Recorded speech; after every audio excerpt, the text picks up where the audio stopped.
In a recent Coronation Street episode, Carla Connor, played by Alison King, found herself increasingly concerned about DS Lisa Swain, Vicky Myers, whose distant and erratic behavior has left Carla guessing.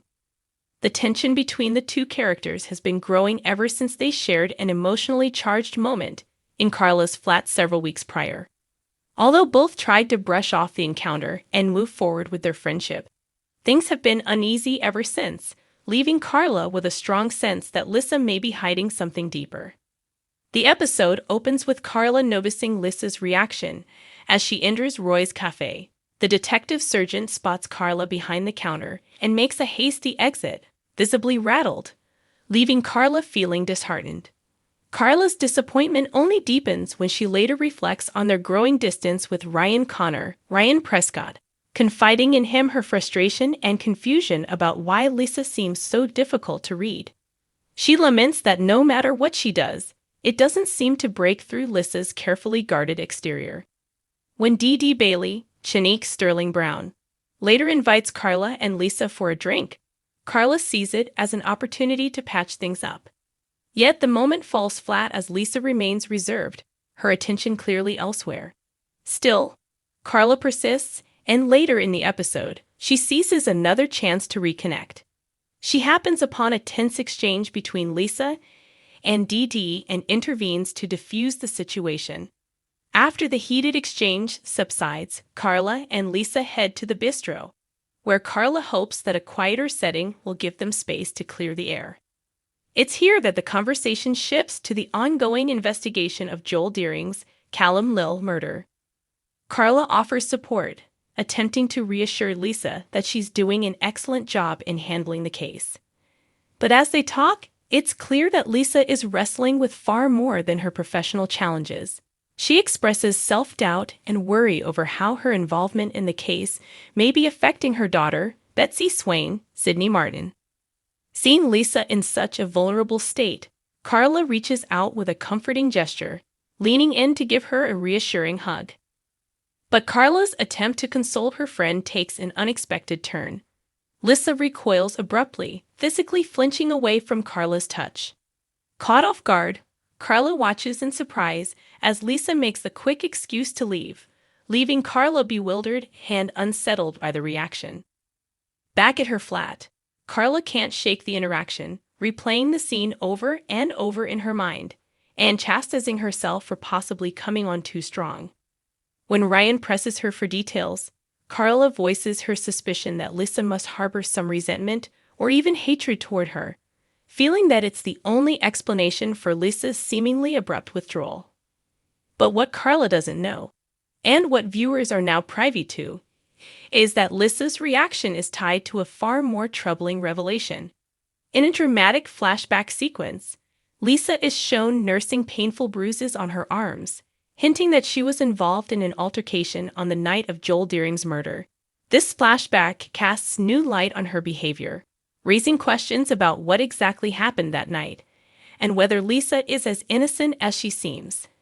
As Carla contemplates her last conversation with Lisa, it becomes increasingly clear that she senses something isn't right. However, her intuition tells her that the issue isn't merely personal tension or hurt feelings. Ever since Joel Deering's murder case began, Lisa has seemed haunted, preoccupied, and even evasive, especially around Carla.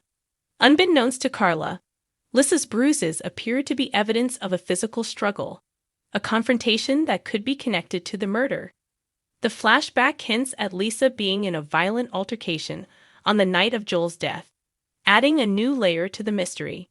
Did Lisa have a direct role in Joel Deering's demise, or is she merely covering for someone else?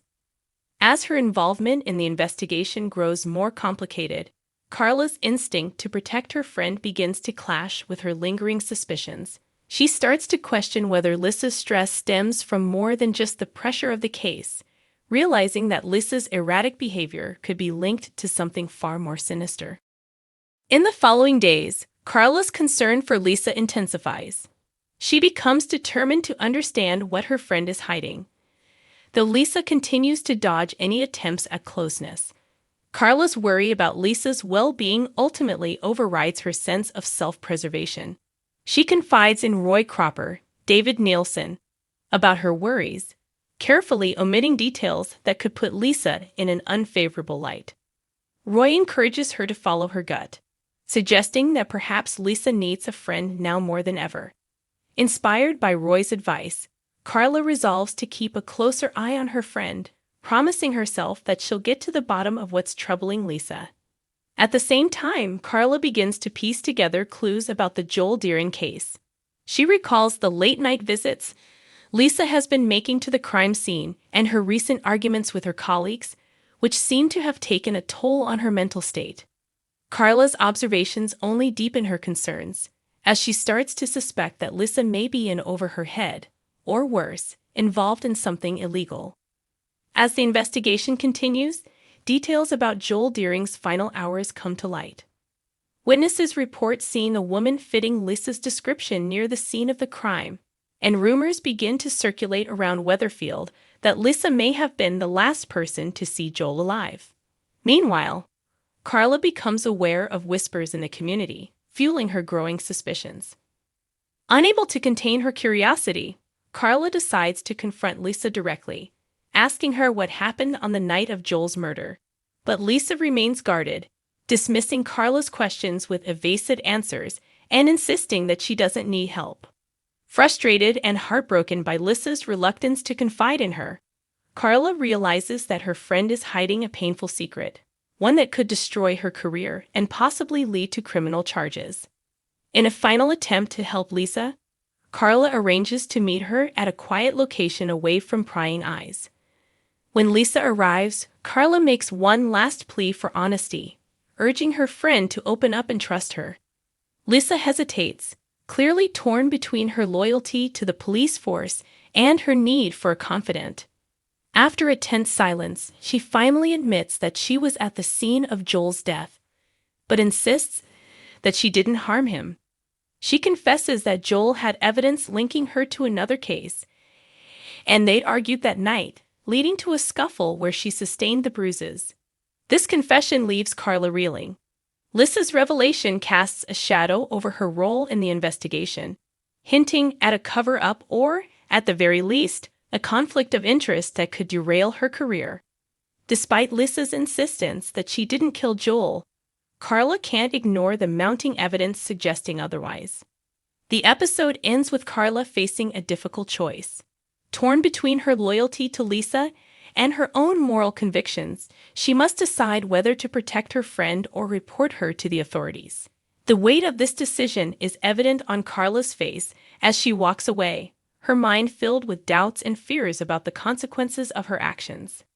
As the investigation into Joel Deering's murder intensifies, the bond between Carla and Lisa is put to the ultimate test.